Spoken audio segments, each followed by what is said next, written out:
Public transport సిస్టంలో కొన్ని మార్పులు రావాల్సిన అవసరం కూడా ఉంది. అండ్ ఆర్టీసీ అత్యంత సురక్షితమైన ప్రయాణం అని మనం చెప్తుంటాం. సిటీ బస్లో కిక్కిర్స్ ఎక్కారు కదా, ఇప్పుడు నెక్స్ట్ కొన్ని సెకండ్స్లో ఏం జరగబోతుందో చూడండి. స్కూల్కి పిల్లల్ని పంపించే తల్లిదండ్రులు మీరు ముఖ్యంగా జాగ్రత్తగా చూడండి. ఒక్కసారి బస్ అందరూ ఎక్కారు, కానీ ఫుడ్ బోర్డు ప్రయాణం జరుగుతుంది, వీళ్ళందరూ వేలాడుతున్నారు. ఇక్కడ చూడండి, ఒక్కసారి అక్కడ పాస్ చేయండి. పీసీఆర్ ఒక్కసారి పాస్ చేయండి, అక్కడ ఒక్కసారి పాస్ చేయండి. ఒకసారి కొంచెం ప్లే. యస్, ఒకసారి చూడండి, ఈ దృశ్యాలు చూడండి.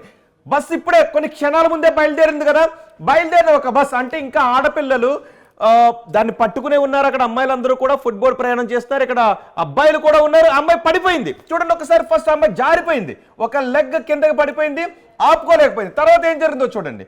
ఆ అమ్మాయి కింద పడిపోయింది, వెనక్కు పడిపోయిన తర్వాత బస్సు టైర్లు అమ్మాయి మీద నుంచి ఎక్కేశాయి. అమ్మాయి ఇప్పుడు తీవ్ర గాయాల పాలైంది. ఒకవేళ ఏమన్నా జరుగుండుంటే ఆ కుటుంబానికి ఎవరు సమాధానం చెప్తారు సజ్జనార్ గారు?